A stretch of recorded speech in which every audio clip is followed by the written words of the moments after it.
కరాచీ హల్వా 2 కప్పులు పంచదార, cup cornflour, cup cornflour. ఎన్ని కప్పులు నీళ్ళలో వేసావు? కప్పునే దీంట్లో పోసా. కప్పున్నర నీళ్ళు, 2 కప్పులు పంచదార, బాదం పప్పులు కటింగ్. పంచదార బాగా కరగాలి.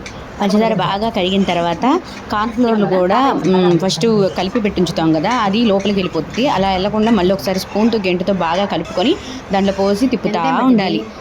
బాగా తిప్పుతూ ఉండాలి. ఉండలు కట్టకుండా, గడ్డలు కట్టకుండా తిప్పుతూ ఉండాలి. ఎక్కువ టైం తీసుకుంటుంది తిప్పడానికి. మధ్య మధ్యలో ఇదిగో నెయ్యి వేస్తూ ఉండాలి. మనకి నెయ్యి చాలా పడుతుంది, మేమంటే కొంచెం తక్కువే వేసాము. ఇంకా మా ఆంటీ అయితే చాలాసేపే చేశారు, నెయ్యి వేసి చేశారు. తర్వాత ఫుడ్ కలర్ వేశారు. ఫుడ్ కలర్ అనేది హెల్దీ కాదంటారు, కాబట్టి ఫుడ్ కలర్ లేకపోయినా మీ దగ్గర ఆరెంజ్ పింక్ సంథింగ్ ఏదైనా ఎల్లో వేసుకున్నా సరిపోతుంది. మనకి బాగా కలర్ఫుల్గా కనిపించాలంటారు కదా, అందుకని ఫుడ్ కలర్ వేశారు. మళ్ళీ నెయ్యి వేశారు. ఇంకా ఈ నెయ్యి వేసి బాగా కలిపిన తర్వాత జీడిపప్పు, బాదం పప్పు కట్ చేసినవి ఉన్నాయి కదా, అవన్నీ వేసి బాగా మిక్స్ చేశారు.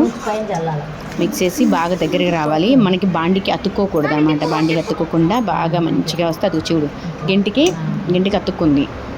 తర్వాత ప్లేట్లో ఒక నెయ్యి పోసిన ప్లేట్లో వేసి బాగా విస్తపరిచి దాని మీద జీడిపప్పు బాదం వేసి కట్ చేసేసారు.